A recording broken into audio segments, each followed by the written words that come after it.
Ya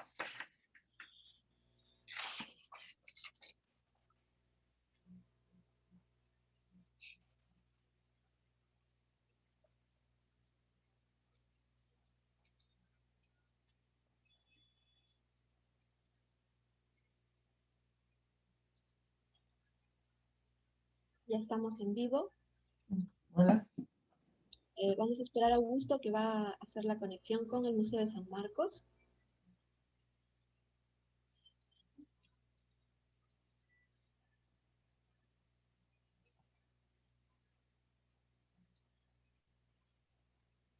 Sí, voy a empezar introduciendo mi nuevo libro, que nadie conoce porque todavía no ha aparecido, pero está en prensa. Genial, genial. Uh-huh. Estupendo. Yo también me muero por saber de él. Okay. ¿Listo? ¿Sí? ¿Listo? ¿Sí? ¿Listo? ¿Ya está? Ya estamos. Buenos días. Muy contentos. Hoy día es un día muy especial. Está con nosotros Ana María Wash desde Barcelona.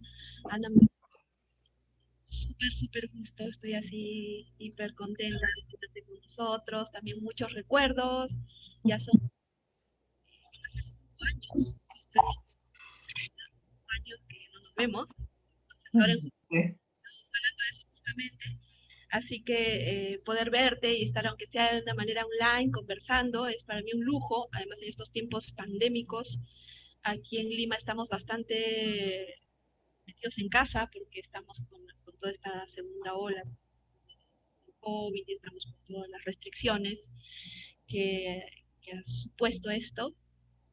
Y así que es una ventana para poder conversar entre amigos, con Augusto, contigo, y será, yo ya me lo estoy pasando muy bien desde ahorita, o sea que voy a leer tu biografía brevemente, darle paso a Augusto que hará la presentación por parte del Museo de Arte de San Marcos. Ana María Wash es profesora de Historia del Arte Global, crítica de arte en la Universidad de Barcelona, con quien conversaremos sobre su libro Los Códigos de lo Global en el siglo XXI. En los últimos 15 años, Wash se ha centrado en el estudio de arte internacional de la segunda mitad del siglo XX y ha analizado las exposiciones que ha generado. Esta línea de investigación ha dado lugar a publicaciones como El arte del siglo XX y sus exposiciones entre 1945 y 1990 en Barcelona, los movimientos del arte postmoderno también, contextos de exposiciones entre 1980 y 1895, de acá al arte contemporáneo Madrid, también investigaciones que analizan la intersección de los escenarios artísticos del XXI, con libros como El último arte del siglo XX, del postminimalismo al multiculturalismo entre 1968 y la Alianza Madrid, es un libro del 2000. Después, también libros en teoría de la crítica, en los cuales destaca La crítica de arte, teoría y praxis, de Barcelona Cerval 2003, editorial, y Diálogos discrepantes en la crítica de arte 2011. Wash ha coeditado Learning from the Bilbao Guggenheim con la Universidad de Nevada, Reno, 2007, y estaba escrito con Joseba Zulaika. El arte en la era de lo global, de Madrid Alianza, y los códigos de lo global en el siglo XXI. Nosotros estamos, verán que hemos puesto los 2 links de los libros hace unos minutos, para que ustedes, estos 2 últimos libros, para que ustedes puedan bajarlos. Están solo en versión inglés, así que los bajan en inglés, que es lo que van a poder encontrar allí. Así que si revisan los post anteriores a este, que es lo que hemos puesto ahora en la mañana, podrán bajar esos 2 libros en formato ZIPAP. Y ahora, bueno, sin más preámbulos, los voy a dejar con Augusto del Valle para que haga la presentación de parte del Museo de Arte de San Marcos. Gracias. Bueno, buenos días a la audiencia del Museo de Arte de San Marcos. Buenos días, Ana María. Buenos días. Buenos días. Bueno, buenos días para nosotros. Sí. Buenos días en Lima, buenas tardes, imagino. Sí, sí, aquí en Barcelona. Es una ocasión especial para poder escuchar a Ana María. Es una académica, es una estudiosa del arte contemporáneo, arte moderno también, hasta después de 1945. Por ejemplo, el libro de las exposiciones es un libro que ha sido muy leído acá en Lima. Hemos visto una versión en ACAL, si no me equivoco. Y bueno, y otros textos más, y una serie de teorías y discursos muy interesantes que ahora vamos a tener ocasión de escuchar de primera mano. El Museo de Arte de San Marcos, solamente para que tenga en cuenta Ana María, fue fundado en el año 70, o sea que tiene un poco más de 50 años. Es un museo universitario, es un museo con varias colecciones, entre estas de arte moderno, arte contemporáneo, pero también de arte indígena, y arte, lo que se llama arte tradicional peruano, y también ciertas colecciones más institucionales como los retratos de los académicos. Bueno, sin más preámbulo, que todos estamos ansiosos de compartir con Ana María y con Angie, los dejo para esta conversación. Bueno, gracias a todos. Bueno, ya sabéis que es una conversación y yo no tengo nada preparado, pero simplemente para ver un poco el debate. Todos habéis hablado de mis publicaciones, pero a mí me gustaría iniciar este debate un poco fruto de la última publicación, una publicación que está en prensa, que saldrá en unos meses, que es una publicación fruto de este año de COVID, ¿no? Es una publicación bajo el efecto COVID y que un poco hace un año pensé, bueno, pues ¿qué voy a hacer, ¿no? ¿Qué voy a hacer durante este tiempo de no viaje, de no contacto? Entonces pensé, bueno, pues me gustaría hacer como un compendio de lo que ha sido mi trayectoria de investigación y de publicaciones en lo que he hecho en el siglo XXI, porque hace ahí, desde los años 70 que vengo publicando trabajos y otros, bueno, investigaciones, ¿no? Entonces, centrémonos en el siglo XXI, es decir, ya hace más de 20 años. ¿Qué es lo que he estado haciendo? ¿Cuáles han sido mis líneas de trabajo? ¿Cuál ha sido mi árbol de trabajo? Y entonces me di cuenta que había estado trabajando básicamente en 4 áreas, siglo XXI, es decir, a partir de 2000, todas ellas, en 4 grandes áreas, una dedicada a que es un poco lo que soy yo, ¿no? Que es un poco lo que es mi personalidad intelectual. Una sería la crítica de arte. He hecho varias publicaciones al respecto, pero bueno, esta ha sido una constante. He ejercido también de crítica de arte desde los años finales de los 70 hasta la pandemia, que cerramos la colaboración con La Vanguardia. Luego, otra vía muy importante desde principios del siglo XXI fue los estudios visuales, los Visual Studies. Fui de la mano de Brea una de las iniciadoras una de las seguidoras de esta nueva disciplina interdisciplinar en España. También hice publicaciones, artículos y capítulos del libro. Otra área, otro bloque de mi investigación fue el archivo, ha sido el archivo, las relaciones entre arte y archivo. Todo nació hasta cierto punto de una exposición. Yo no soy curadora, está claro.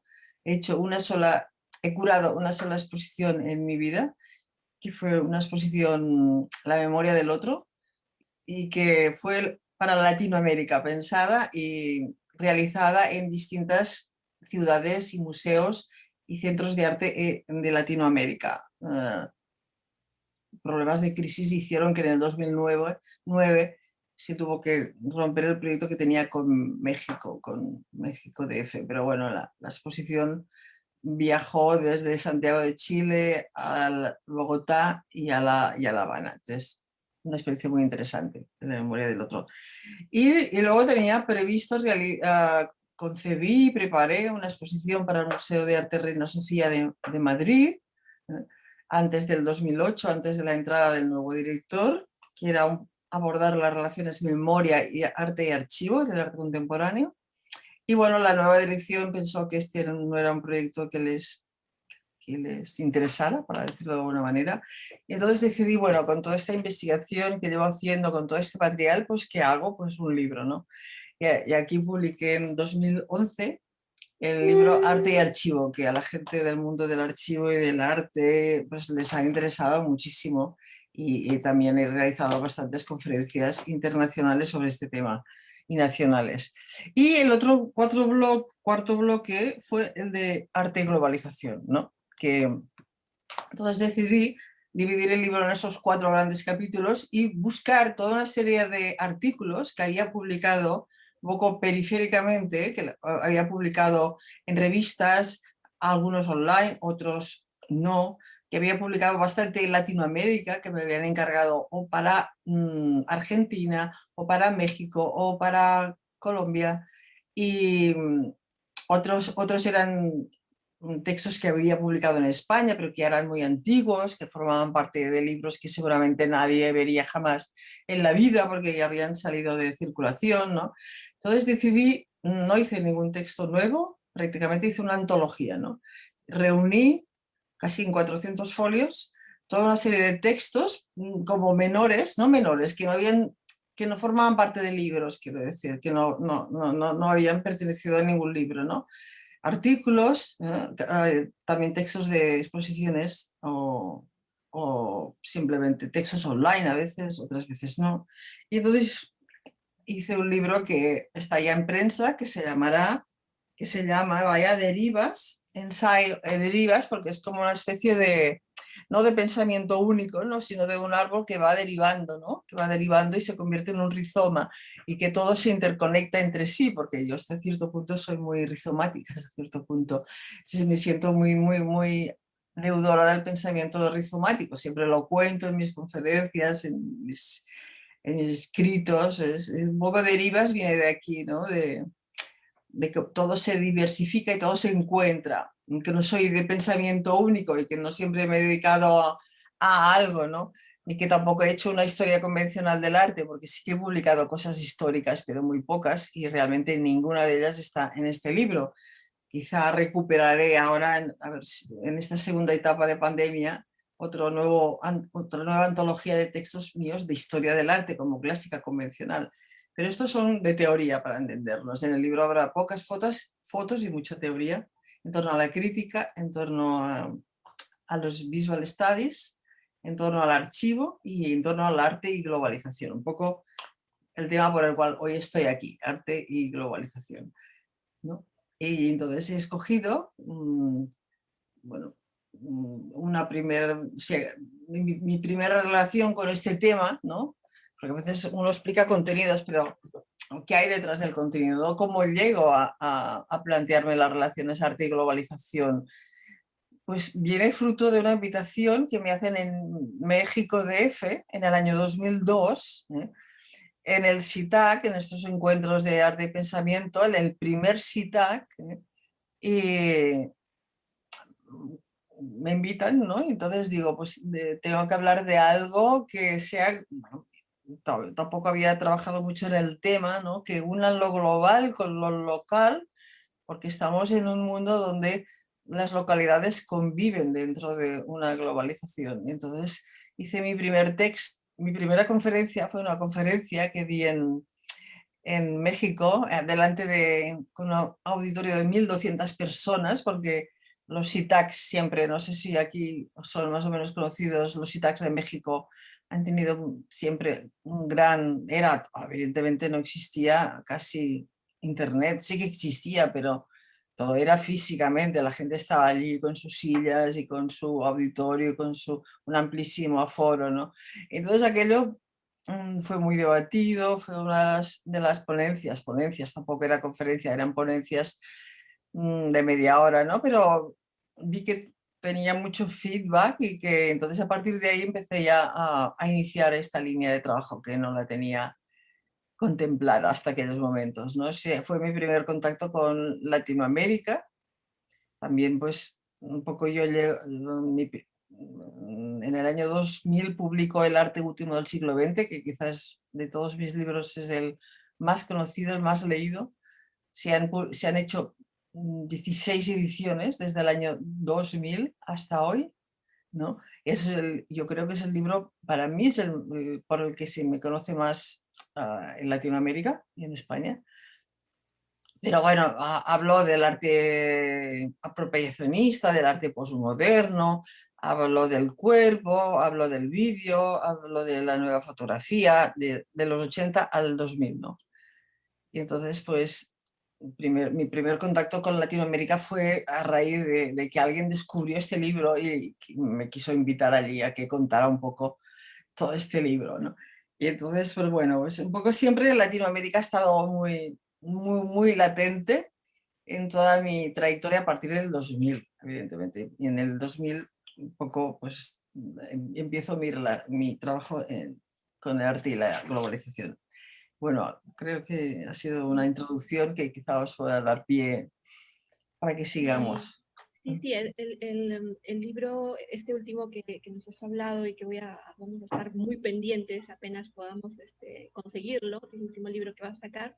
Ujú. Esperemos que lleguen, porque aquí tenemos siempre una cierta dificultad con los libros, ¿no? Hay Seguro. libros que a veces no llegan y yo he sufrido mucho cuando regresé de Barcelona porque tuve que dejar mi biblioteca allí y para dar clases la verdad es que sufría mucho para conseguir los libros que había dejado o que era tan fácil como irme a una librería allí y conseguirlos, ¿no? O sea, hay muchos libros que aquí no llegan, pero vamos a estar bastante pendientes para ver la manera de que llegue.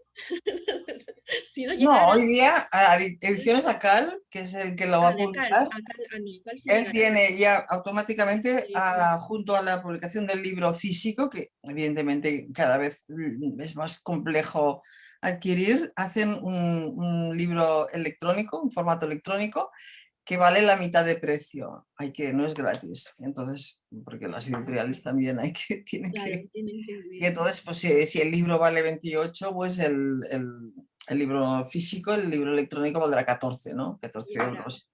En tu Pero, caso, por ejemplo, eres de los autores que veo que hay facilidad que llegue por las editoriales con las que trabajas, ¿no? Con las que tus libros sí llegan. Hay otros autores Alianza más y complicados. Acal son muy conocidas, son las más conocidas en Llegan, sí. España y en Latinoamérica, sin duda. Sí.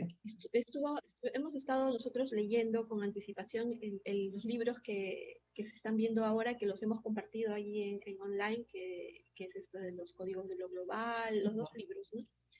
Y me parecía hiper interesante toda la parte en mi caso, mis temas son global, ¿no? Mis temas temáticos son muy globales. Entonces, en algún momento trabajé un proyecto que se llamaba Transnational Transmigration. Entonces, era una especie de, ¿no?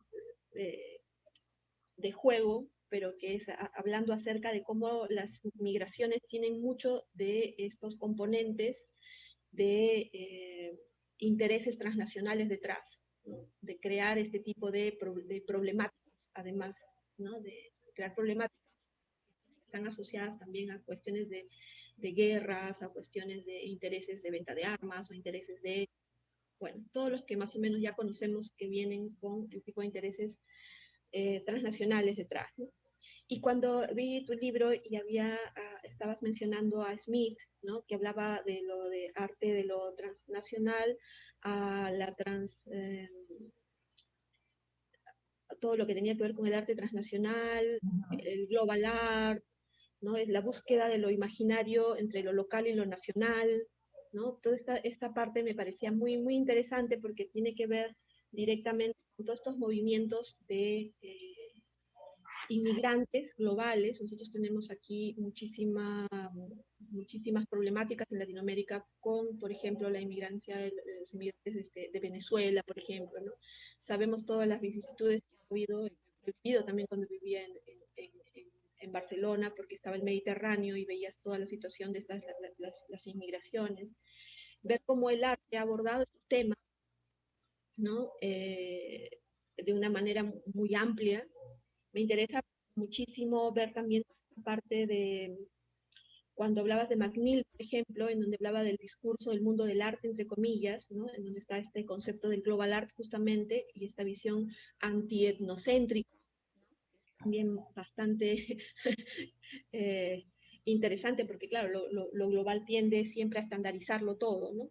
Y entonces es como que todo lo que tiene que ver con los discursos locales pueden llegar a estar somatizados, ¿no? Y después, sí, empezando por eso, ¿no? Y también un punto también interesante era acerca de ver cómo la globalización o ver a la globalización como una versión mejorada de la posmodernidad, ¿no? Eso me pareció también bastante, esos puntos me parecieron bastante interesantes, ¿no?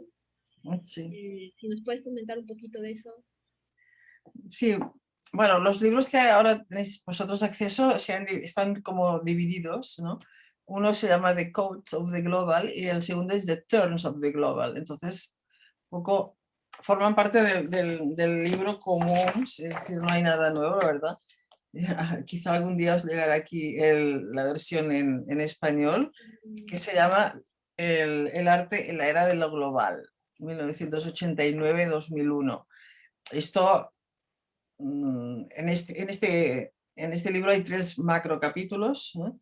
Y estos 3 capítulos están ahora traducidos al inglés y en estos 2 libros, partiendo de la base de lo más importante son los códigos, ¿no? Si la globalización supone evidentemente un paso, el paso siguiente a la posmodernidad, a la cual dediqué mi libro anterior, El arte último del siglo XX. La globalización, ya no, la posmodernidad, he hablado mucho en este libro, supone más que nada un problema cultural, todavía hablamos de movimientos, todavía hablamos de apropiación, de simulación, hablamos de la crítica a la representación. La globalización adquiere sentido en un territorio donde la cultura y la economía y las nuevas tecnologías emergen paralelamente, ¿no? Y el mundo deja de ser, sobre todo deja de ser etnocéntrico, eso supone la globalización, deja de ser eurocéntrico, deja de ser monocultural. A finales de los 90 evidentemente llegó la multiculturalidad, pero la globalización es como una nueva fase respecto a la multiculturalidad de finales de los 90. Es decir, estamos ya en un periodo distinto. Y para entrar en este periodo, como para entrar en la posmodernidad, hay que entrar en un nuevo código, ¿no? Nuevos códigos, ¿no? Nuevos códigos que son códigos teóricos, ¿no? Hay que hacer un cambio de chip respecto a tanto a la modernidad como a la posmodernidad. Entonces, por eso son muy importantes los códigos, the Code of the Global, porque aquí se sientan un poco las bases de lo global. Yo no aporto nada nuevo, hago una genealogía, hago una síntesis de toda una serie de pensamientos que dan sentido a esta nueva erupción de lo global, empezando por una serie de autores, ¿no? Una serie de autores. Yo te diré otro más que Terry Smith, te diré otro que para mí es fundamental y que para vosotros os puede resultar mucho más asequible que no Terry Smith. Y luego diciendo, bueno, las teorías son muy importantes, los discursos teóricos son importantísimos, pero también no son los discursos curatoriales, es decir, tan importante es el teórico que escribe en abstracto como el curador, ¿no? Que tiene unos conceptos y luego tiene unos artistas y que tiene que explicar un poco que contextualizar estos artistas en función de unos determinados conceptos. Entonces, en la segunda parte del libro aparecen los discursos de lo global desde el ámbito de la curaduría, desde el ámbito de los curadores, ¿no? Y todo eso evidentemente no tendría sentido sin los artistas, ¿no? Sin los artistas de lo global que aparecen en esta tercera parte de mi libro en, en español, pero aparece como el segundo libro en inglés, que es The Turns of the Global, los giros de lo global, ¿no? Entonces explico aquí el concepto de giro y cómo el concepto de giro, que es un concepto circular, que es una manera como el turn en inglés, ¿no? Que sustituye al concepto de ismo, el concepto de movimiento, el concepto de tendencia, ¿no? Que una iba después de la otra. Los giros conviven, ¿no? Son movimientos circulares que permite que un artista forme parte de distintos giros, que un giro no autoexcluye al otro. Entonces aquí hablo de el giro geográfico, el giro ecológico, el giro de la traducción, el giro cosmopolita, el giro de la memoria, ¿no? Y alguno más, el giro de translation y el giro de... el etnográfico, que también es muy importante. Entonces aquí, dentro de cada giro, conceptualizo el giro y luego ya pongo casos de estudio, que son los artistas de cada giro. Entonces es un poco el método de trabajo. Entonces los códigos son muy importantes. Yo empezaría por los códigos, ¿no? El libro de los códigos de lo global, porque bueno, cada uno puede seleccionar. Para mí, quizá uno de los autores fundamentales sería Padurai, Arjuna Padurai. Él es un teórico hindú, pero teórico cultural, diríamos, afincado en Estados Unidos. En casi todos los teóricos culturales de la periferia están radicados en universidades de Nueva York, o como en el caso de Appadurai, o de Homi Bhabha, que para mí es otro autor fundamental también indio, afincado en Chicago, no, en Boston, y en Harvard concretamente. Entonces, para mí, Appadurai es fundamental. El libro de Appadurai que yo os recomendaría está online, creo que está en PDF porque estaba tan solicitado. Se llama, originariamente se publica en el año 97, 1997, es decir, entre finales de los 90 y ya de cara al siglo XXI, y se llama The Modernity at Large, que quiere decir la modernidad expandida, y que la editorial uruguaya Trilce publicó como la modernidad desbordada. Entonces para mí es el mejor libro y el mejor autor. Luego hay otros autores parciales. Bueno, de hecho hago cursos de máster, conferencias de estos autores. Pero Appadurai resume, por ejemplo, primero hablaríamos del concepto de etnoscapes. Él dice que nada mejor que definir el mundo actual. Él habla de 5 grandes, como sustituir el concepto de landscape, como paisajes.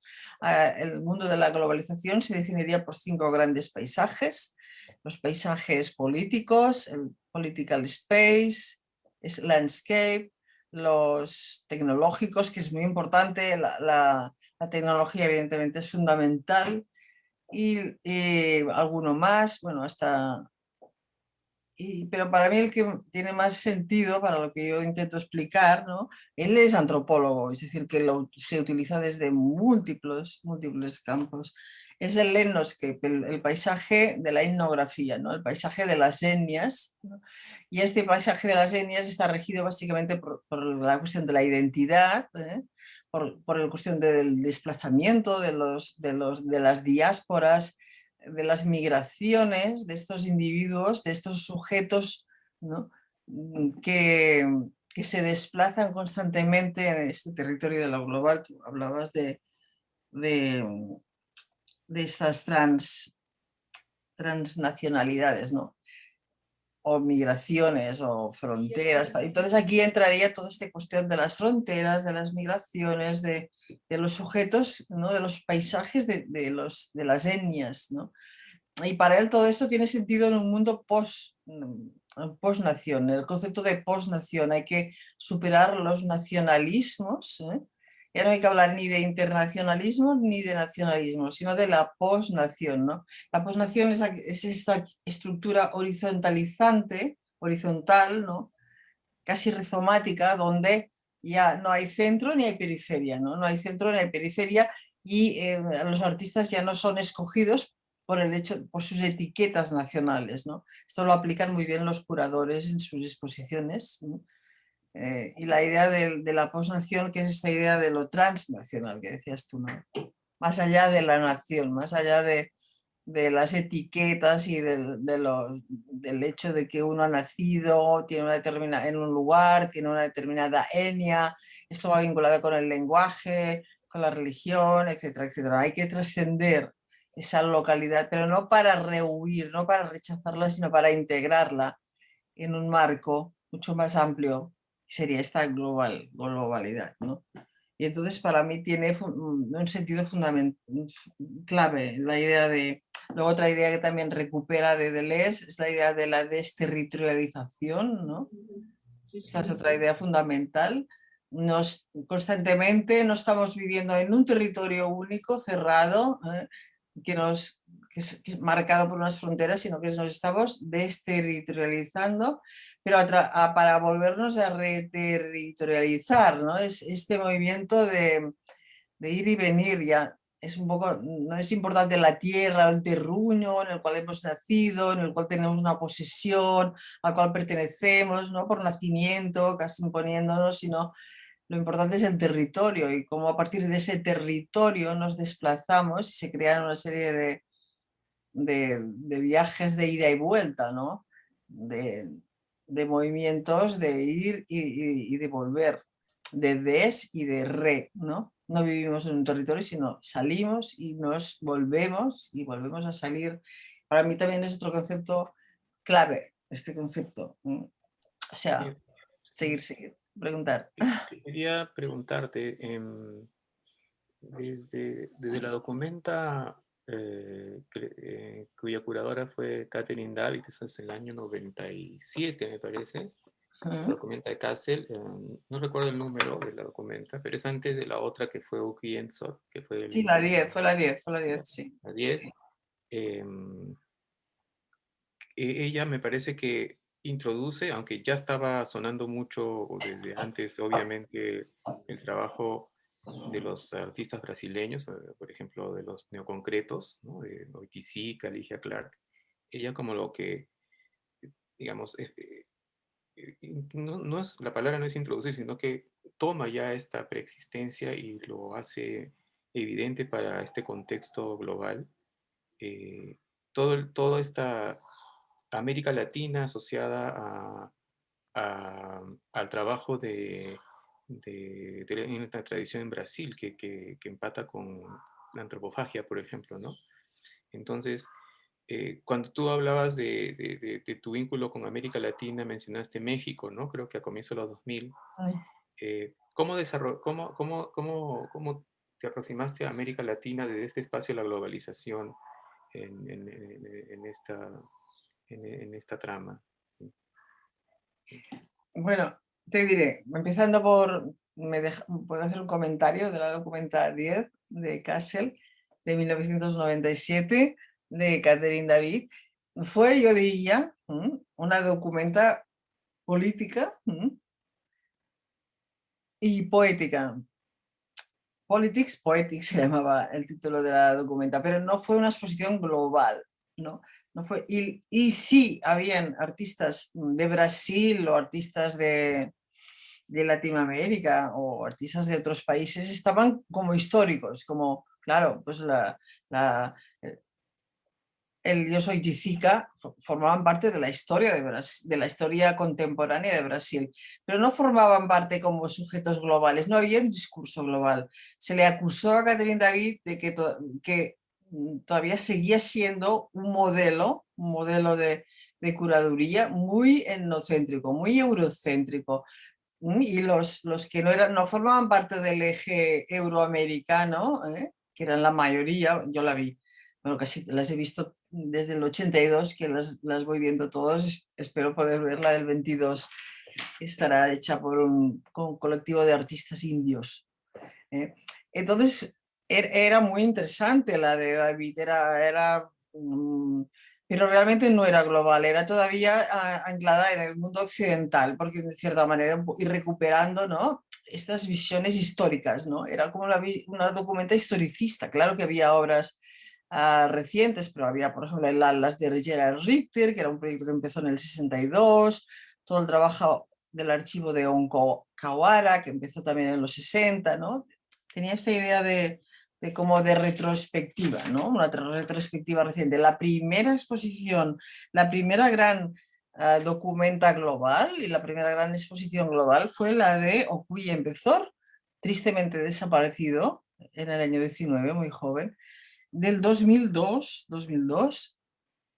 la 11, que fue un año después de la caída de las Torres Gemelas, ¿no? Y entonces aquí sí que cambia totalmente el paradigma, cambia el código, hay un cambio de código, cosa que no existe en la documenta de Catherine David, y es la primera exposición global. Y es una exposición en la que ella incorpora todos estos discursos globales de Homi Bhabha, sobre lo híbrido, incorpora las ideas de Appadurai, de las ideas de James Clifford, de la etnografía, del concepto de etnografía postmoderna y postcolonial, introduce todo el discurso postcolonial y introduce toda una serie de trabajos, ya diríamos, de africanos, se intenta de todos los continentes, ¿no? Pero más allá siempre de la nación, funciona como Apadurai, es decir, es como si fuera el modelo de Apadurai puesto en una exposición, que fue la gran documento de Kassel del 2002, donde incorporó también el trabajo en vídeo.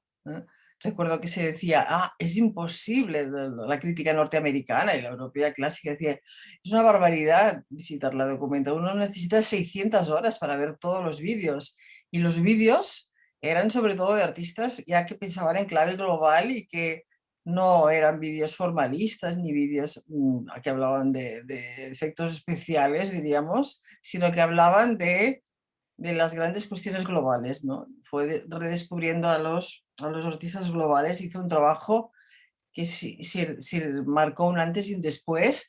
Él tenía también muy presente la exposición del 89 de París, Magicien de la Terre, que todavía fue muy importante porque fue la primera exposición, diríamos, posmoderna en la que se unió lo occidental y lo no occidental, 50 artistas occidentales y 50 no occidentales, igual, todos en París, pero que fue todavía considerada como una mirada de la etnografía colonial, ¿no? En cambio, Okuy Embezor en la documenta quiere superar definitivamente esa implícita etnografía colonial o colonialismo que todavía había sufrido la Magicienne.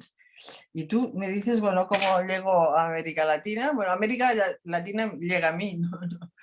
Soy, tampoco yo trabajo sobre arte. Yo, de hecho, el hecho de trabajar desde lo global quiere decir que yo no trabajo ni con arte español, ni con arte europeo, ni con arte norteamericano, ni con arte latinoamericano. O sea, para mí desaparecen en mis giros de lo global. Los artistas, no digo, y ahora voy a estudiar el arte latinoamericano, no. Ahora voy a estudiar el concepto de la traducción cultural en el mundo de la globalización. ¿Qué artistas del mundo global trabajan sobre este concepto? Y entonces, pues, encontraré a dos artistas latinoamericanos, no sé exactamente de qué país, pocos norteamericanos, encontraré artistas indios, artistas asiáticos o artistas españoles, ¿no? Es decir, Latinoamérica para mí no tiene, no voy a estudiar el arte latinoamericano, simplemente estudio lo global como un código que se puede extrapolar, como un conjunto de localidades que luego entran en localidades y se produce ese juego de palabras que es muy real, ¿no? Que es lo local. Estamos viviendo en un mundo donde lo global entra no queda subsumido en la periferia, desaparece el binomio centro y periferia que tanto había. Yo creo que la documenta de Kassel todavía está hecha con el binomio centro y periferia. Había de todo, no había periferia y había centro, pero todavía funciona con este binomio. Artistas brasileños, artistas de otros países, pero en la documenta de Kassel del 2002 no, desaparece este binomio y todo mi trabajo desaparece este binomio de centro y periferia y no me intereso por periferias ni me intereso por centros, ¿me entiendes? Me intereso por estos códigos que luego busco artistas que resulten útiles o que resulten paradigmáticos o que resulten esclarecedores para entender cada uno de los giros. O sea, entonces yo no soy especialista ni quiero, ni nunca he hecho ningún estudio de arte latinoamericano en sí mismo, ¿entiendes? Entonces, por ejemplo, La Plata en el 2004, luego fue muy bonito porque en el 2004 me invitaron de la Universidad Nacional de Bogotá y para hacer una conferencia. Y entonces me pidieron que a un tiempo antes, entregara el texto de la conferencia y dije, ¿por qué querrán el texto de la conferencia con tanta anticipación, ¿no? Y era mi segunda gran aportación al tema de arte y globalización. Entonces me encontré que el día que presenté la conferencia, el presentador, que era un profesor, vino con unos paquetes y era el libro. Me había publicado un libro que fue mi primera publicación sobre arte y globalización, publicado en un librito, ¿no? Breve, pero realmente fue como mi primera publicación sobre arte y globalización, fue por este motivo. O sea, luego ya vino, sobre todo se ha interesado por este tema y se sigue interesando por este tema, mucho más en Latinoamérica que España, hay que decirlo. Las universidades españolas, como muchos colegas me dicen, nadie explica el siglo XXI. Casi nadie explica el siglo XXI, se quedan a finales del XX. Y por eso este libro ha tenido mucho menos, este que estamos hoy hablando, ha tenido mucho menos impacto y repercusión que el arte último del siglo XX. Prácticamente está en 4 años está en una edición, cuando el otro era año por edición. Y me decía un colega mío, es que ¿quién en la universidad no se dan estos temas? Todavía no han entrado en los programas de la universidad, entonces nadie puede dar estos temas, entonces pues no compra el libro. En cambio en Latinoamérica incluso ha habido una circulación de este libro en PDF, en castellano, que ahora alguien lo ha descubierto y lo ha eliminado estaba en un programa en PDF del libro, sobre todo difundido por universidades latinoamericanas. Y por eso mis receptores básicamente son gente para mí desconocida y son gente, no es tanto la Universidad de España, bueno, la europea, al no publicar en inglés, pues no existimos, la verdad, no existimos. Mira que con lo que nos dices, a mí Sí. me pasó eso, ¿no? Yo cuando regresé a Lima, ya te decía, Ujú. ¿no? Estoy hace 4 años y medio, casi, va a ser 5, regresé y regresé directamente porque empecé a enseñar en Bellas Artes, ¿no? Que mi idea tampoco era, no pensaba quedarme tampoco así, tan así, pero de repente se necesitaba un profesor en Bellas Artes y entré allí, y de repente me encuentro que en quinto año mis alumnos ya venían con, decía, ¿no? Tenía una Nelly Ramos, por ejemplo, que estaba ya leyendo tu libro. Yo decía, Ujú. y había gente en mi salón, ¿no? Entonces yo decía, el libro de Ana María, ¿no? Y varios ya lo Ya. habían leído, se lo estaban pasando. Ujú. Entonces, ¿no? Yo les decía, yo la conozco, y todos me quedan mirando como diciendo, sí, sí, claro, no te creemos. ¿No? Ya estaba circulando en las manos de los estudiantes, por lo menos de Bellas Artes, imagino que de muchas Ya. escuelas de arte de aquí, ¿no? Tus libros, ¿no? Y entonces no era alguien a lo que yo les tenía que decir, lean por favor a este autor, no. Ya, ya, Ellos ya lo ya. tenían entre su lista de Ya. autores que leer, ¿no? Y eso me parecía maravilloso, porque claro, eh, no sabía esa relación, claro, son 11 años fuera, antes de ese momento, Sí. pero no sabía esa relación ya tan íntima entre tus trabajos y lo que estaba Las consumiendo. universidades, imagina, en Perú no he estado nunca en Perú, en México he estado 5 o 6 o 7 veces y en Colombia 7 veces y en Chile 3, pero en Perú realmente nunca he estado, ¿no? O sea que no es que tenga ningún amigo mío en Perú que me haya recomendado mis libros en ninguna universidad, porque realmente no conozco a nadie tampoco en Ecuador, y en Ecuador también no he visitado Ecuador, pero he hecho bastantes conferencias online. Pero es Es bien curioso, ¿no? interesante eso, y es Es bien interesante interesante esa esto. forma en que hablas de cómo has llegado a Latinoamérica, ¿no? Que es una forma en términos globalizada, porque no ha sido no hay intención como la que tú incluso mencionas en tu libro, con este Ujú. síndrome de Marco Polo, ¿no? Que es esta idea Ajá. del que viene del centro y que quiere conocer o que quiere descubrir las periferias, ¿no? Que es esta visión eurocéntrica también, o occidental en realidad, ¿no? Sí, o De colonial, sí, colonialista, colonial, sí, sí, entonces sí. tienes una relación mucho más, más compleja, mucho más abierta también, ¿no? Y mucho más de feedbacks continuos, de interrelaciones. Y Y en este caso ya, interrelaciones, sí. sí, ya en este Ujú. caso ya no hablaría ni siquiera de rizomas, ¿no? Se hablaría de sistemas complejos, ¿no? Porque en los cuales todas estas variables se van intercomunicando y logran esta especie de sistema común, ¿no? Que es como Sí. resultado da que te conozcan, ¿no? Entonces es como una especie de sistema emergente. Y mira, Eso es, déjame, sí, ahora que es interesante la conversación porque siempre salen cosas, ¿no?, sobre la marcha. Y, pues, siempre he hecho conferencias y siempre uno va con todo preparado anteriormente, y esta vez digo, no, pues que salga sobre la marcha, ¿no? Esa sí, no es tanto el concepto de rizoma, sino el de otro concepto clave que yo aprendí de Apadurai, es el de interculturalidad. Es decir, todo está interconectado, todo está interrelacionado, ¿no? Y nada es, no hay ninguna jerarquía, nada está por encima del otro. Y entonces esto también dio pie al grupo ASI. Tú sabes que yo desde hace más de 10 años llevo dirigiendo un grupo de investigación en la Universidad de Barcelona, yo soy académica de allí, que se llama Arte, no, le llamamos AGI, ¿no? Pero en realidad, ¿qué es AGI? ¿Es art o bueno, está en inglés y en la... Lo podéis también mandar a la gente que me Sí, claro que esté... sí. que realmente es otro pilar fundamental en mi trayectoria. Se llama arte, interculturalidad, globalización, punto. O sea, esta idea es muy también de Deleuze, o sea, el pensamiento de Deleuze, del rizoma, es coma, coma, coma, coma, o sea, no hay nada por encima de él, no hay un principio, ni un fin, ni una teleología, ni un progreso, ni una conclusión, ni una premisa previa.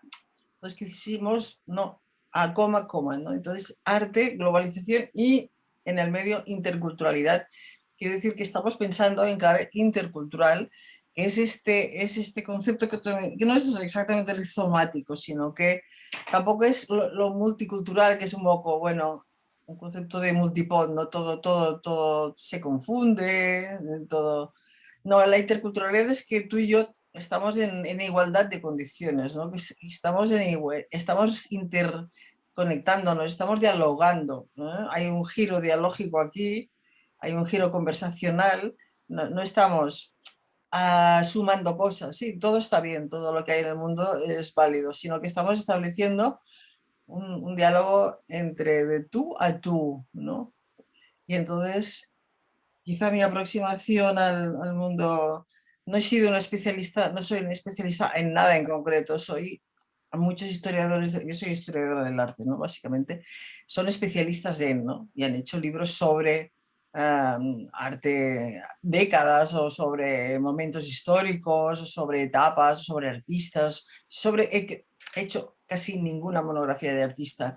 Nunca, no, he pensado que era una barbaridad lo que digo, pero no, prefiero trabajar sobre ideas y aplicarlas a casos de estudio, pero no invertir 2 años de mi vida en hacer una monografía profunda de la trayectoria única, individual del artista, ¿no? Como han hecho otros historiadores que han hecho grandes monografías o han hecho grandes exposiciones sobre un artista.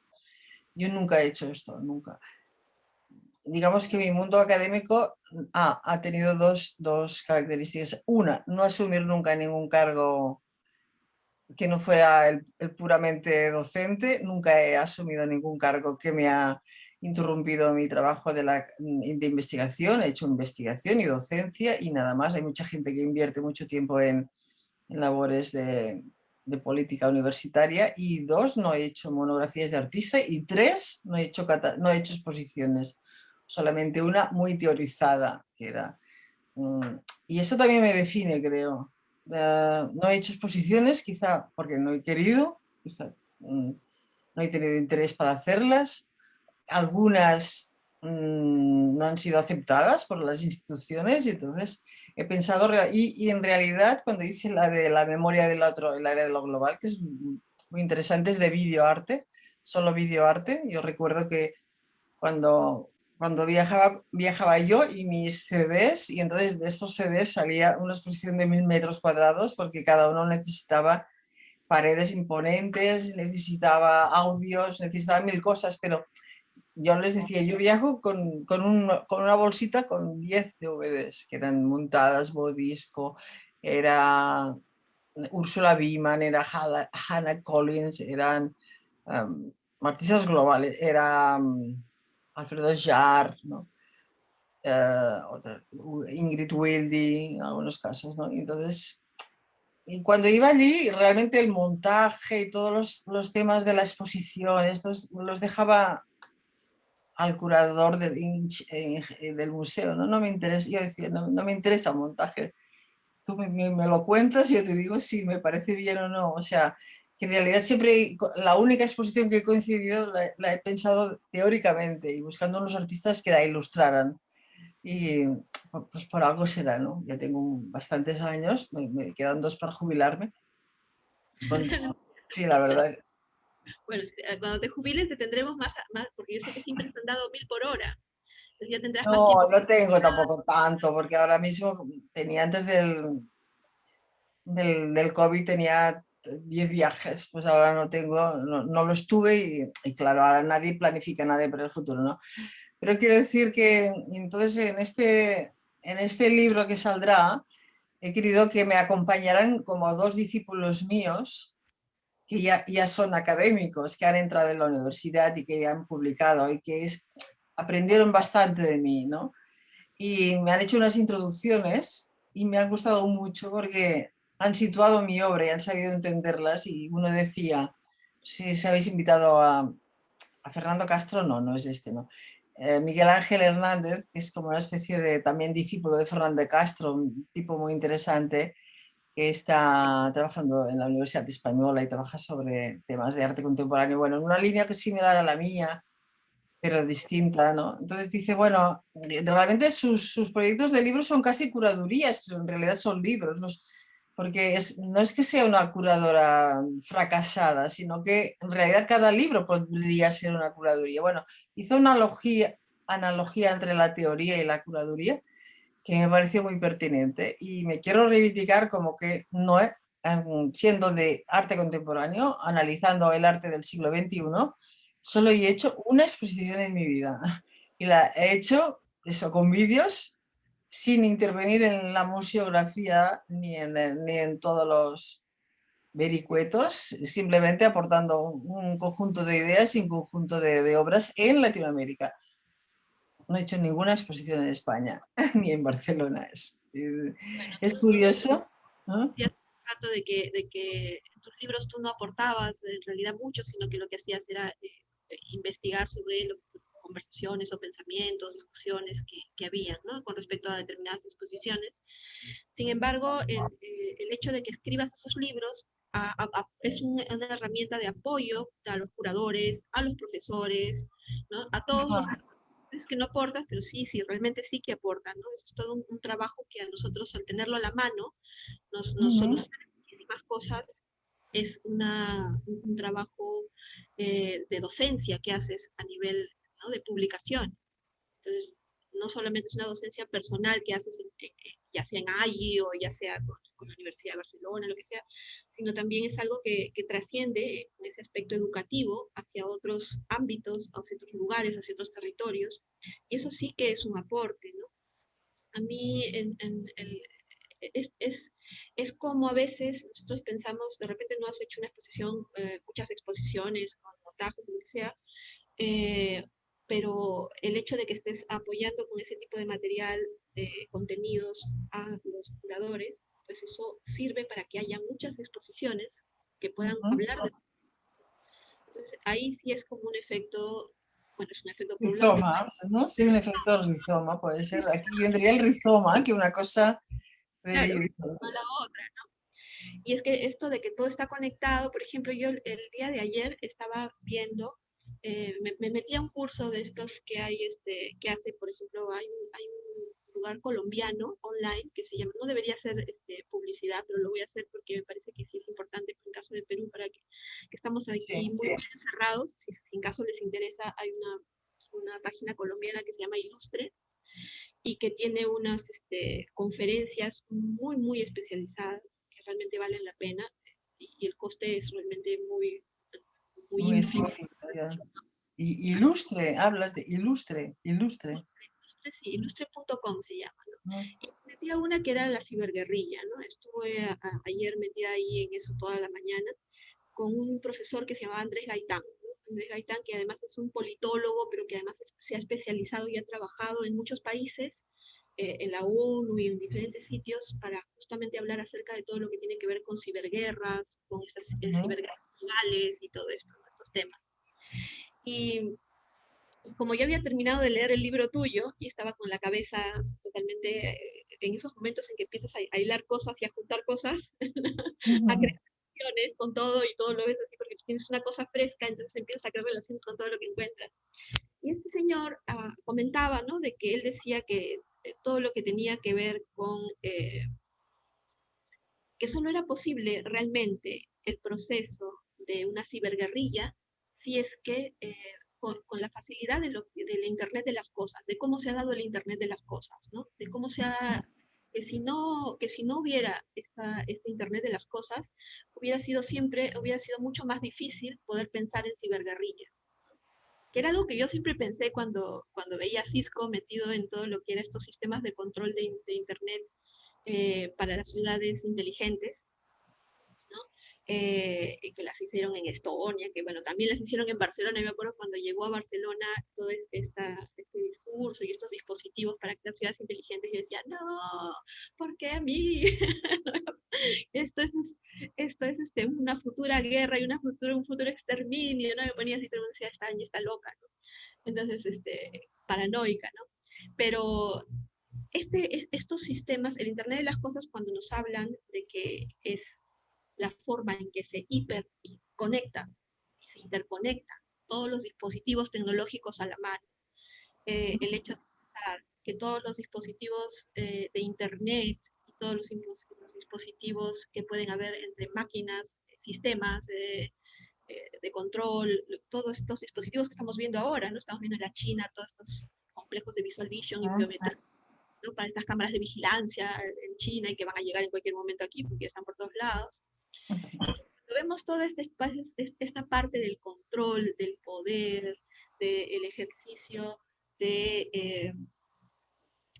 el ejercicio por un lado de esclavitud, pero por otro lado la venta de los beneficios, ¿no? que se dan con respecto a estas posibilidades de estar todos realmente interconectados, a pesar del aislamiento, ¿no?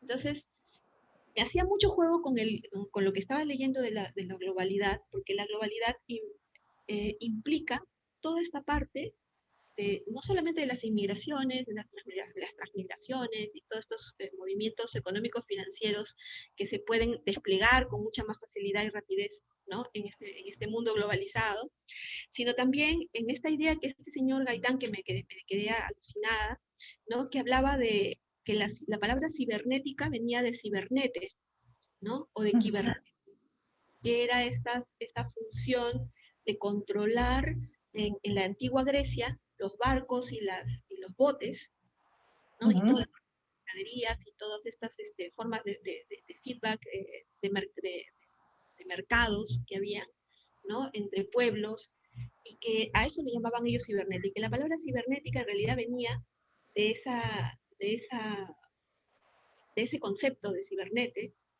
y que en realidad lo que contenía era el concepto de control, ¿no?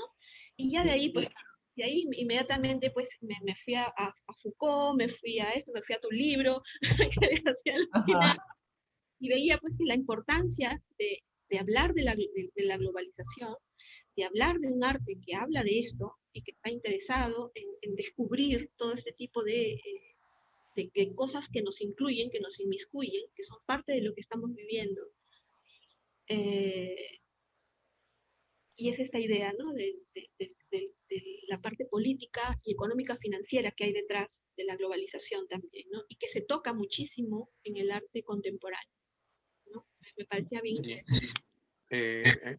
Me gustaría añadir algún rasgo sobre eso que estás diciendo. Yo creo que orientado hacia las ideas de Ana María,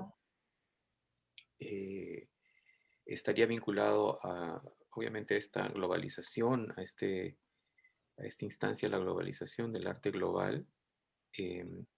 Y tu pregunta o tus observaciones nos mueven hacia el aspecto, digamos, tecnológico, por un lado, de esta competencia global alrededor de la Internet o de todo del ciberespacio en general.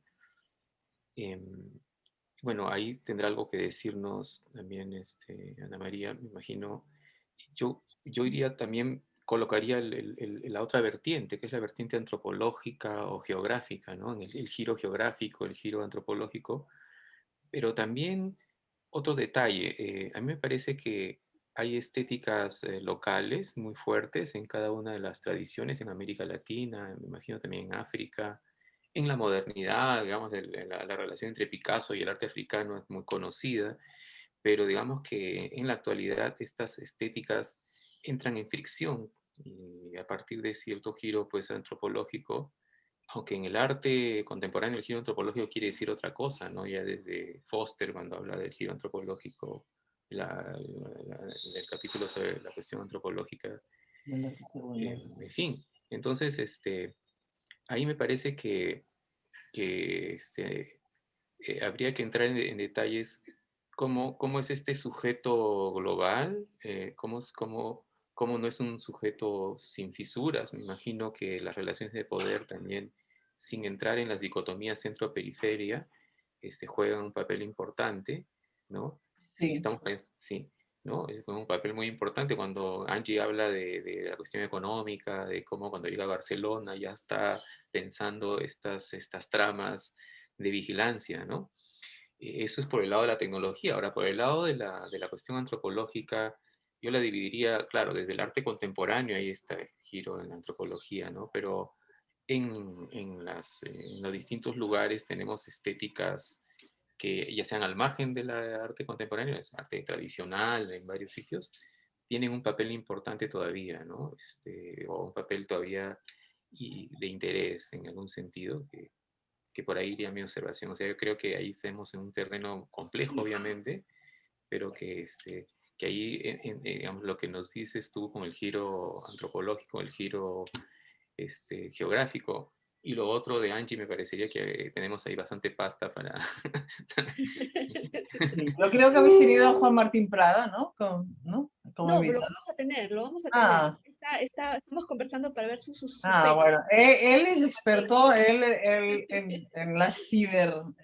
el cibermundo y la cibernética y las nuevas tecnologías y el network y el arte en red y todos los proyectos online, ¿no? Él es el gran teórico de este tema. Yo más bien me dedico a lo antropológico para entenderlos, no a tanto a lo tecnológico, pero entiendo partiendo de Apadurai que en este mundo desterritorializado, basado en el concepto de imaginación, que es otro concepto que no he contado, basado en los capes, un concepto clave es la antropología, ¿no? Es decir, que el arte que se explica desde el contexto, desde el lugar, from here, ¿no? Es decir, desde aquí hacia, hacia el exterior, pero es siempre from here, siempre es desde aquí, ¿no?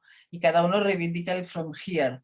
Entonces, las nuevas tecnologías, claro, han unido, nos han unido a todos y más en este año, ¿no?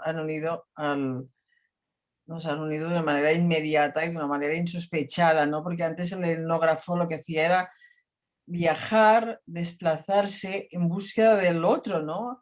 Es decir, yo que he trabajado sobre la memoria del otro, ¿no? El concepto de otredad, de alteralidad, de otherness, ¿no? Pues la función del antropólogo etnógrafo, primero el colonial y después el postcolonial, era viajar, era descubrir al otro en el lugar de origen, pero siempre era como este viaje, ¿no? Desde el centro hacia el otro.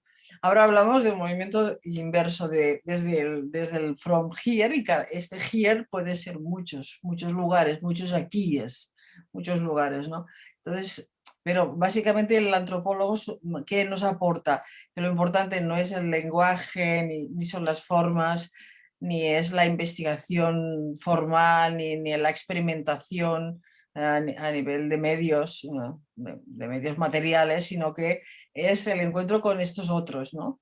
Y que estos encuentros lo que prevalece no es el lenguaje, sino es la identidad, el problema de la cuestión de la identidad y la cuestión el arte ya no se parece muy simple, pero todavía hay teóricos como Hal Foster y como muchos norteamericanos con los que yo a principios de los 90 me sentía realmente muy identificada y muy cercana, el proyecto de October, piensan que todo se cuece desde el yo, desde un lugar, ¿no?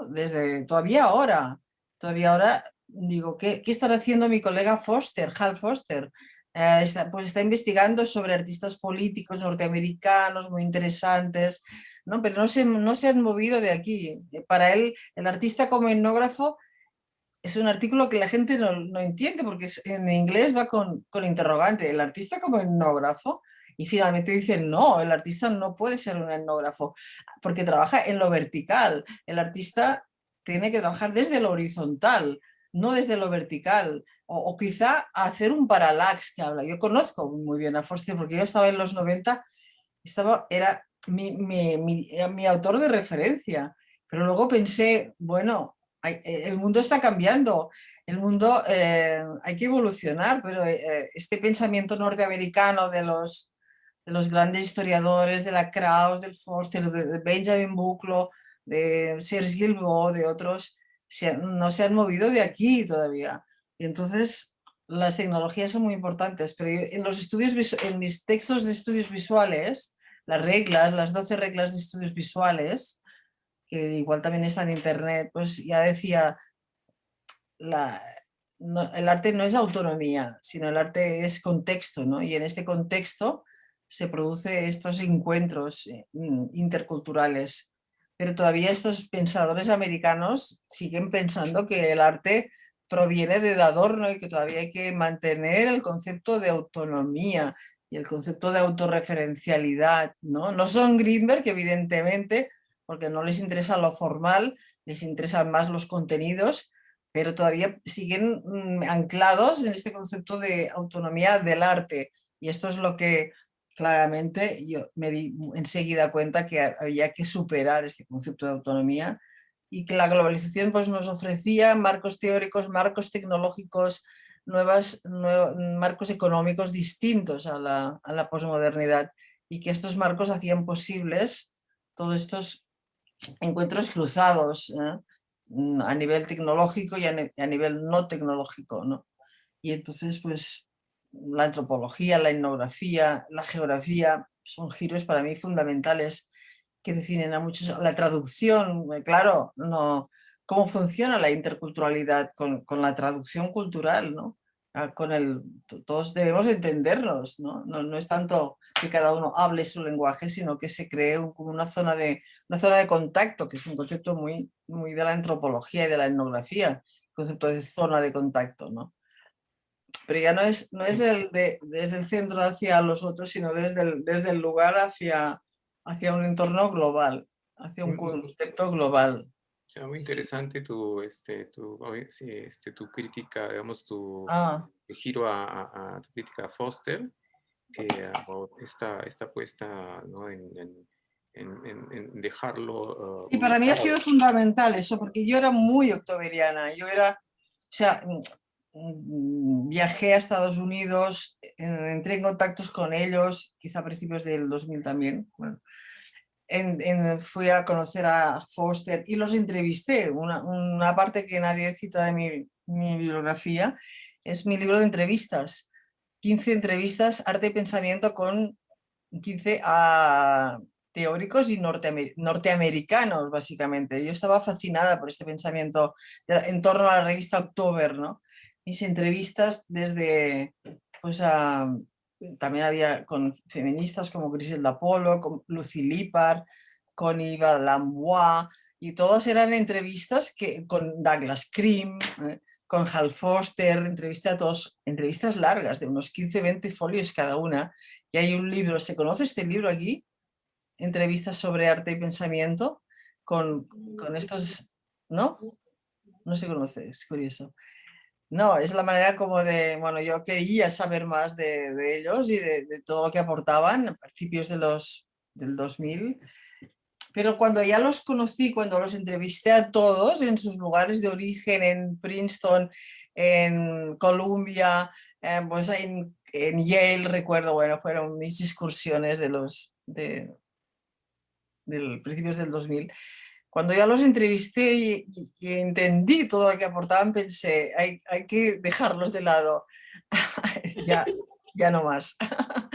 Ya no más, ya no más. Y los traduje también en la editorial Acal, Arte Contemporáneo, tengo muchos libros traducidos de esos autores.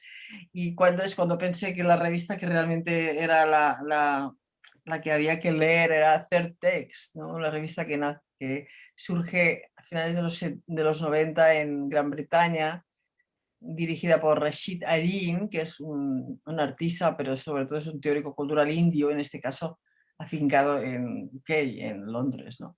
Entonces, este es algún día lo contaré, este paso rito del paso de October a Certex, que fue un poco, define mi actitud y mi comportamiento en el territorio de lo global, ¿no? Leerme hacer hacer text y dejar de lado a October, todo lo que significa Certex y October, que son revistas, como sabéis, de pensamiento y de arte contemporáneo, que alimentan estos dos proyectos tan distintos, ¿no? Pero que yo participé del primero, pero de manera muy intensa, ¿no? Porque en España realmente los magisterios eran nulos, los modelos así eran escasísimos y... Ay, se perdió la imagen. Ay, sí. ¿Qué pasó? Sí. Ah, aquí no. Están Y preguntando. entonces me tenía que alimentar en alguna parte, porque la historia del arte, la crítica de arte española de los 80 y de los 90, pues era, bueno, era muy historicista, realmente era historicista. Todo se parcelaba y todo se dividía por especialidades. ¿Eres especialista del informalismo español o lo eres del arte pop? ¿No? Y entonces estas clasificaciones, y estos compartimentos realmente no me interesaban. Entonces es cuando entré en contacto con estos historiadores norteamericanos que eran como muy refrescantes en aquellos momentos, eran muy innovadores, ¿no? Porque introducían la teoría para explicar las prácticas artísticas, ¿no? Sí, ahora, Y, antes de que Angie tome la palabra, yo quería también, era como un pie de página, en realidad cuando estaba haciéndote esas preguntas también estaba orientado a, a citar a lo que aquí en América Latina, a partir de un trabajo que es en la Universidad de Duke, en Estados Unidos, se ha llamado el giro descolonial, ¿no? ujú. Digamos que me gustaría saber cómo lo ves tú desde Apaduray en todo caso, porque creo que es un poco desde donde has estado trabajando, pero en el giro descolonial hay como la presencia de esas estéticas locales, ¿no? Quizás se van hacia el otro lado en reivindicar una globalización desde el que no tenía voz, probablemente, ¿no? Que es un foco de interés que habría que enunciar de alguna forma. Y yo no he tratado este problema específicamente en mi libro, pero quizá el que más ha trabajado no es tanto Apadura, sino Miñolo, Walter Miñolo, ¿no? ¿Te refieres a él? Entonces, quizá lo debería haber tratado más, pero una cosa es lo postcolonial, otra cosa es lo decolonial, ¿no? No, más que es decolonial, Sí. la decolonización, ¿no? Entonces lo de colonial, lo de postcolonial es como más geopolítico, ¿no? Pues bueno, no, en los años 40, finales de los años 40, se fue, digamos, o en el 79 con Said, digamos, damos por finiquitado el colonialismo, el periodo colonial y empezaría el pensamiento postcolonial con el texto de orientalismo de Said, ¿no? Pero de colonial es algo paralelo, algo que va paralelo a lo postcolonial, es mucho más teorizado, es el mismo concepto pero filosofizado, ¿no? Es hecho bajo la influencia no está hecho por politólogos, sino está hecho por filósofos, y sobre todo el origen estaría en Derrida y el concepto de construcción, ¿no? Entonces sería lo mismo.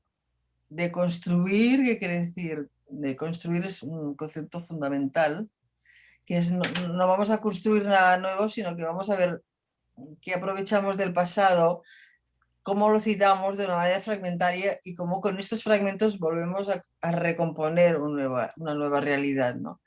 Entonces tiene es este prefijo que no es ni post ni es billón, luego viene de esta territorialización, que es mucho más de territorio, es mucho más geopolítica y de construcción, que es un problema más logocéntrico, más del lenguaje y más en el contexto postestructuralista, pero que viene un poco de este concepto más filosófico de lo postcolonial, ¿no? Entonces, existe también, pues es otra manera de abordar lo local, lo global. Hay muchas maneras de entrar en la posmodernidad. Unas son las teorías de la globalización, otras son las teorías de la decolonialización, otras son las teorías del postcolonialismo, Fanon y todos otros teóricos postcoloniales. Incluso hablaríamos de Omibaba o de García Canclini, también podría ser un teórico postcolonial. No es un pensador global, pero tiene ideas muy importantes sobre la hibridación, ¿no? Para él lo importante es lo híbrido, un concepto que también comparte Omibaba, pero que no comparte Apadurai. Para mí no es tanto lo híbrido de que sí, que todo se contamina con la alta y la baja cultura, sino es lo el concepto de interculturalidad para mí es mucho más pertinente dentro de este mapa, ¿no? Es un mapa cognitivo de la globalización, en donde cada concepto tiene sentido, pero que ningún concepto supera al otro, que no todos los conceptos conviven y nos ayudan a entender esta cartografía compleja del que es lo global, dentro del cual hay muchos artistas, hay muchos giros, hay muchos lenguajes, pero hay que entender primero el marco, el mapa, la cartografía, ¿no? Que es totalmente distinta a la de los años 90, por ejemplo. Nuestro diálogo con Fernando Castro, él nos insistía en trazar algunas fronteras o unos bordes entre esta relación que hay con el posmodernismo, ese vínculo que hay, ya sea que uno lo acepte o lo rechace, porque hablábamos como en las universidades latinoamericanas, en San Marcos, por ejemplo, el posmodernista era una acusación, nadie quería ser posmoderno, etcétera. Y él me decía también que en España igual, porque cuando empezó a escribir, escribió justamente sobre Lyotard, etcétera. Pero digamos que esta relación con el postestructuralismo, todo eso da marca un horizonte, pero hablábamos como había cierta posibilidad de trazar una frontera entre esa instancia postestructuralista de definiciones y el pensamiento de Deleuze o Guattari, posterior a eso, y el planteamiento de lo descolonial o decolonial, ¿no? Descolonial se habla mucho acá en América Latina, con Miñolo, con otros autores, Aníbal Quijano, por ejemplo. Ajá, mucho más anterior, sí. Claro, sí. Bueno, entonces eso, ¿no? Me parece que es un terreno todavía... Yo creo que en la universidad doy básicamente dos grupos de asignaturas, unas dedicadas a la posmodernidad, se llama así, sí, y la otra dedicada a la globalización. Entonces, entiendo muy bien y luego también había dado últimas tendencias de los años 60, 70, que era la late modernity, la modernidad tardía, ¿no? Como la modernidad. Entonces entiendo muy bien lo que es la modernidad, lo que es el paso de la modernidad a la posmodernidad, que fue extremadamente importante, sobre todo gracias al pensamiento postestructuralista francés, a raíz del mayo del 68, con pensadores claves como Foucault, como Lyotard, como Roland Barthes, como Derrida, como Baudrillard y como Lyotard, bueno, alguien más. Entonces este paso fue muy importante. Y ahora, claro, todos esos pensadores, es tan importante su pensamiento que no hubiera existido el concepto de lo global sin estos pensadores posmodernos o postestructuralistas, ¿no? Todos ellos hasta cierto punto son deudores de Derrida, son deudores de Deleuze, son deudores de Lyotard. Lyotard es el primero que habla de la relación entre arte, economía y tecnología, en el año 79, es decir, es el que dice directamente lo que va a la cultura posmoderna que va a llegar, va a sufrir o va a gozar de las transformaciones de las nuevas tecnologías. Eso será un gran avance, pero también puede comportar sus riesgos, decía Lyotard en el 79. Luego hizo una exposición en el 86 en el Pompidou que se llamaba Les Immatériaux, los inmateriales, que era un poco reflexionaba sobre estas ideas que él había escrito como teórico, ¿no? Entonces, vemos que, por ejemplo, Glissant es un autor que está íntimamente vinculado con Foucault, que es las teorías del saber, poder, y que es el que más entra en el ámbito de lo que decías tú, Angie, del panóptico, del control, de la vigilancia, del poder, ¿no? Él es el que habla de vigilar y castigar, ¿no? Y habla del panóptico. Entonces hoy día esta idea del panóptico, que antes era simplemente, digamos, una torre que estaba en el centro de una escuela o de una prisión o de otro lugar público como instrumento de vigilancia y de control de la población.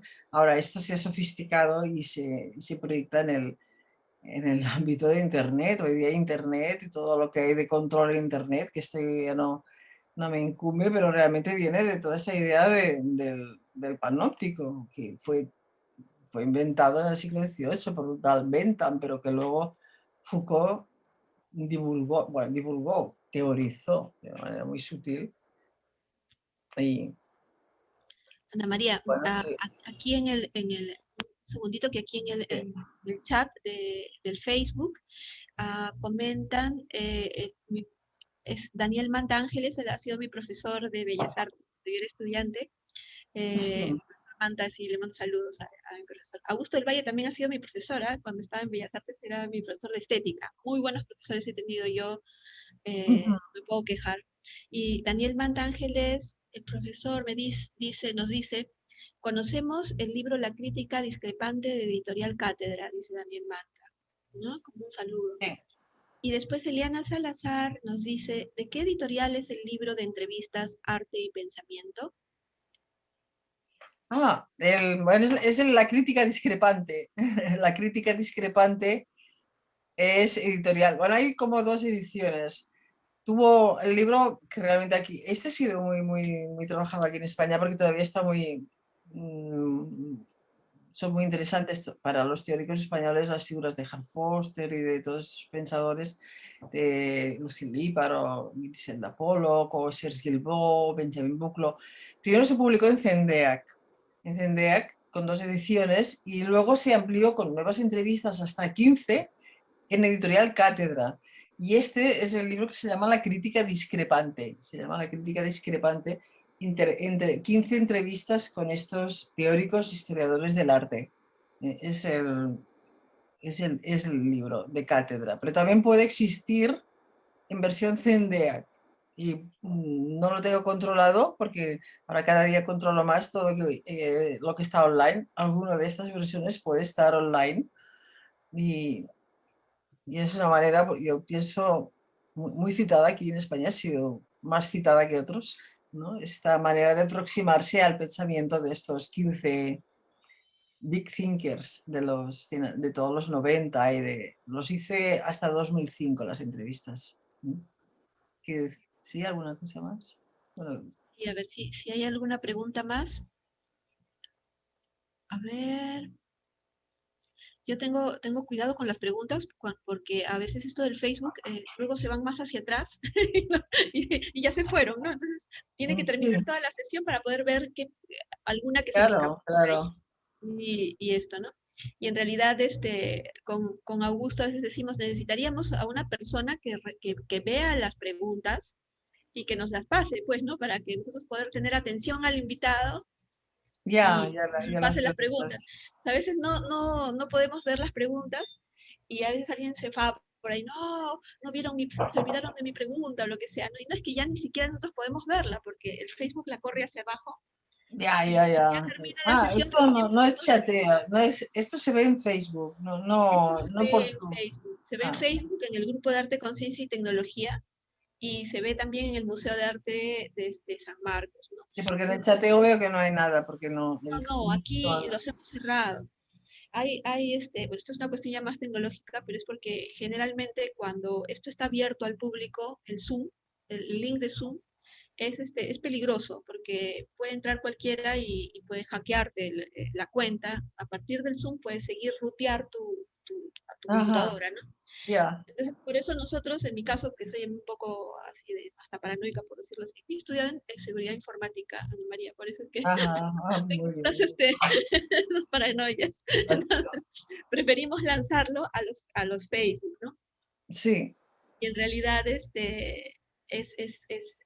un poco reunirnos así informalmente con la gente que conocemos. Tú habías mencionado a un autor que es profesor también en la sí, Universidad de España y que yo, por ejemplo, no lo conozco. Y aquí siempre a los invitados, no es que sea un poco comodona, en realidad un poco sí, pero es porque siempre invito a gente que ya más o menos conozco o tengo relación conoces, tienen relación, sí. o son amigos, ¿no? Como en tu caso, que ya te conozco de tanto tiempo, ¿no? Que ya sé cómo piensan, te he escuchado en conferencias, hablar, aparte de conversar contigo, sí, sí me he podido sentar, he podido leer tus trabajos, o sea, digamos que no me va a hacer un problema empezar a investigar lo que estás haciendo para poder hablar Claro, contigo, claro, claro, me va a claro. tomar un tiempo extra. O sea, nos podemos dar el lujo con Augusto, por eso, de cuando traemos invitados, eh, no tener que prepararlo. Entonces De nunca lo cero. preparamos, ¿no? Es lo que te Sí, decía, no, pues, tranquila, tranquila, nosotros no preparamos nada, porque nos es más fácil si es que ya lo conocemos, pero cuando ya no, si no lo conocemos, se sí. complica, porque entonces ahí tienes que leer, buscar su libro, Claro, investigar su claro, tienes que empezar casi de cero. Exacto. claro, Sí, se complica, ¿no? Entonces, sí. es un poco eso, porque en el caso también de Augusto y mío, nosotros estamos solamente nuestro día libre es el domingo. Y nosotros lo Ajá. usamos así para esto porque si no estaríamos, no podemos tomarnos nuestros cafecitos con Augusto que nos tomábamos siempre a conversar, a En tiempos charlar, de COVID, en de tiempos de eso. Y confinamiento. entonces Sí, con el COVID compartimos las reuniones de café del domingo, las compartimos con los demás, digamos. fantástico, qué excelente idea. Sí, y con amigos que no podemos ver, pues no, como en tu caso, o tantos que hemos llamado que ya no podemos viajar, ¿no? No hay Claro, no podemos manera. viajar, exacto. Pero es un poco esto, nosotros estamos hiper contentos, mira, se nos ha pasado la hora Ujú. y estamos hiper contentos. Yo sé que estás con 20.000 cosas, ¿no? De que ha pasado algo también allí que es importante, que vas a Sí, hacer de reunión, familiar ayer, sí, bueno. ¿no? Pero bueno, yo también he estado muy a gusto. Ojalá tuviera este formato, me encanta, ¿no? Porque siempre me invitan para hacer conferencias, entonces, claro, tengo que prepararme la conferencia y siempre es una cosa enlatada, ¿no? Y entonces digo, es que luego vienen las preguntas y la gente no pregunta, como aquí, es que la gente pregunta muy poco, ¿no? Y luego ya se acaba un tiempo, ¿no? Porque es un congreso, que vienen otros y luego me ha encantado ese formato. Ojalá Más me tranquilo, invitaran ¿no? en más ocasiones, porque para mí es como muy Ah, cómodo, sí, sí. porque Uy, ni me digas, ¿ah? Te vamos a llamar. igual para la gente incluso es más relajante que oírme así en plan conferencia, que suelo ser un poco tos a rollo a veces, ¿no? Porque entonces, Sí. Y además que todo el mundo está como si fuera un funeral, ¿no? Todos estamos así. Hay esta sí, idea del ser académico y ser amargado también. ¿Ah? Me doy cuenta. Entonces digo, no, no, no, me ha relájate, encantado también ese Cierta sistema. respira, rigidez, sé cierta feliz. rigidez del académico también he visto. Sí, sí, sí. Yo tengo rigidez con lo académico burocrático, eso me asusta a mí, no me gusta mucho, pero bueno, lo académico tiene sus cosas positivas, pero también tiene algunos extremos que van hacia lo burocrático, hacia unas ciertas formas, ¿no? Que a veces no son tan naturales, con los alumnos, por ejemplo, ¿no? Que yo con los alumnos me mato de la risa, estamos bromeando, es sin necesidad de que no haya una carga, que no hayan contenidos. Pueden haber muchos contenidos, pero puede ser las cosas más fluidas, ¿no? Hay una pregunta del público que nos dice, Sí, Eliana Salazar dice, me gustaría saber qué opinas de los cambios de códigos para transformar las formas de designar con el lenguaje, las formas de devenir el arte del cual se ha referido durante la charla. de los cambios de formas. Dice, sí, me gustaría qué opinas de los cambios de códigos para transformar las formas de designar con el lenguaje las formas de devenir del arte del cual se ha referido durante la charla. Bueno, esto quizás se refiere, que pienso de que de la multiplicidad de lenguajes que existen hoy en la actualidad y cómo uno deviene protagonista y otro deviene secundario, ¿no? Yo creo que hoy este contexto global posibilita el que no exista un lenguaje hegemónico, ni un lenguaje de moda, ¿no? Ni lo que se llamaba en los 90 todavía las lenguas francas, ¿no? Sí, he contado muchas veces que en los 90 todas las periferias del mundo mundial, del mundo global, diríamos, estaban como muy pendientes de lo que eran las lenguas francas del mainstream, ¿no? Es decir, por ejemplo, del conceptualismo, del minimalismo, de los años 60, de los años 70, y luego hacían estas versiones locales, pero a partir de las lenguas francas, ¿no? Este zócalo, desde el zócalo, como de esta base del lenguaje que venía impuesto desde el mainstream. ¿Qué era el mainstream? Pues el eje euroamericano, sin lugar a dudas, ¿no? Entonces había pocos lenguajes, porque fijaros que en 2 décadas, en la década de los 60 y la de los 70, prácticamente hubo muy pocos lenguajes, el minimalismo, el conceptualismo, como hegemónicos, ¿no? Y entonces prácticamente muchas periferias, también de Latinoamérica, acudían a estos lenguajes en busca de este modelo, de este sí, desde utillaje, ¿no? Y para adaptarlo a los lenguajes más autóctonos o más regionales o más locales, ¿no? Ya, esto no existe en la globalización. Entonces es un poco la convivencia de que no hay modas, que un artista no tiene por qué ser conceptual y no ser minimalista, por ejemplo, sino que un artista puede trabajar con la traducción, puede trabajar desde lo geográfico, puede trabajar desde el diálogo, hay muchos giros desde la conversación, desde la memoria, ¿no? Que todos a cierto punto se interconectan, ¿no? Y que no hay nada excluyente, ni nada hegemónico, ni nada...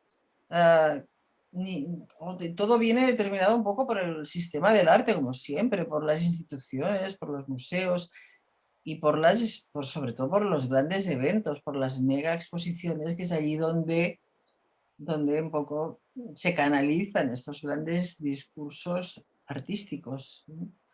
Esta es un poco la manera de canalizar. No viene tanto ni por el mercado, sino viene sobre todo de la mano de las mega exposiciones, como en Documenta. Un poco quien vaya a Documenta 2002 sabrá no lo que pasó, sino quizás lo que vaya a pasar, ¿no? Porque es un poco detectan, son comisarios que van buscando y detectando un poco el que está más up to date, ¿no? Que los artistas que están más en sintonía con el momento, los que están estos estar un poco hoy día es ver un poco lo que ocurre a tu alrededor y un poco actuar. Muchos artistas, ya no existe el artista político, sino el artista testimonial, el testigo. El artista quiere ser hasta cierto punto testimonio, quiere hacer de testimonio de lo que ocurre. Por eso tantos artistas hablan de todas las cuestiones globales. No hay ningún manual mejor para ver los grandes conflictos globales que ir a una documenta, a una bienal, también a bienal de estas globales, ¿no? Allí hay realmente un catálogo de grandes conflictos globales o exposiciones. Es decir, hoy día uno sabe más del mundo viendo una exposición que viendo un telenoticias. Bueno, pero un poco los artistas van en función de lo que ocurre, ¿no? No en función de grandes ismos que lanzan grandes gurús del mundo estricto del arte. Entonces todo se interconecta, todo se relaciona, el pasado como memoria, el presente como sincronía, se relaciona. El presente es muy importante, el presente alimenta. Ya veremos dentro de 2 años a las obras que habrán surgido en torno al concepto de pandemia, al concepto de confinamiento, porque el artista es como una antena no le preocupa tanto qué lenguaje voy a innovar o qué, sino cómo voy a canalizar migraciones, problemas fronterizos, refugiados, campos de concentración, conflictos, guerras nucleares, ¿no? Cómo canalizarlas en el lenguaje del arte. Sí, sí. Había contestado a esta En persona. eso estamos, en eso estamos. Sí, pues Nos ha casi pasado el ya. tiempo, pero Ana Sí, María, te vamos a tener de nuevo, ¿ah? Yo tomo tu palabra. sí. Así que en Para algún lanzaros cuando haya salido mi libro, me volvéis a invitar. sí, Y claro que sí. así. Sí, para Pues poder, para poder hablaremos tenerlo, del libro. para hablar del libro, claro que sí, estupendo. Sí, Me avisan, por favor, me avisas, por favor, cuando salga, también para sí. estar atenta y conseguirlo. Que ya has visto que hay algunos libros que no han llegado tuyos, ¿eh? Y eso es Ajá. preocupante. A mí sí me preocupa porque es distinto cuando tú estás en un lugar y dices, bueno, ahora sí tengo tiempo de leer este libro, vas a la librería y lo compras, que cuando dices, aunque Mm, tenga todo el dinero del mundo, no puedo acceder a ese libro. no, Me da un ya. patatús aquí. Ah, ¿por qué no está el libro? O sea, Entonces, este no ha llegado, este no ha llegado aquí, ¿no? no, Este no. portada montadas en translation no. Este Mm, tendría que haber llegado, porque para mí es mi libro, es libro clave para entender el siglo XXI. Una lástima que este libro no haya entrado, cuando el otro llegó tan fácilmente este sí que lo conocéis, ¿no? Del Donut. sí, sí, sí, sí, Bueno, sí. este ha tenido casi 17 ediciones, una por año. Y este, publicado en el 16, llevamos ya 4 años. Esto no forma parte del libro. Pues sigue la primera edición y muchos estuve en México y nadie lo había conocido, cuando en México siempre se han vendido muchísimo mis libros. Pero bueno, no sé, quizás es problema de las editoriales Las o de los... editoriales, o claro, de pero los- hay que estar atentos entonces para ver las maneras de que lo lean, Sí. porque esto sirve, eso es educación y aquí realmente es importantísimo que llegue esa información, ¿no? Ujú. Para mí es así, los Ajá, libros no llegan, es ay, me verdad. desespera, pero bueno. Mil Bueno, gracias, Ana María, de verdad. Sabemos con el un tiempo que gusto. estás, con la situación en la que estás, y nos has Ah, regalado tu estoy tiempo. feliz de haber compartido con vosotros. No sé cuántos han estado aquí compartiendo este evento, pero bueno, Pero ya Muchas lo veremos ahora, te pasaré una foto con la cantidad de visitantes ajá, y todo para que porque tú no puedas. sé si lo estoy haciendo con vosotros solos o... gracias. Muchas Gracias. gracias. Bueno, a la audiencia también del Museo de Arte San Marcos. Hemos Ujú. tenido que estar con Ana María Guach, con Angie Bonino. También igual yo me despido, Angie. Sí, nos despedimos, pues que vaya muy bien el día y el año, que se acabe pronto el COVID. Bueno, un abrazo. Chao. Salúdame por favor a Olga De salúdame por acuerdo, favor. de acuerdo. Ya. Adiós, Adiós. hasta luego, adiós. Hasta luego. Adiós.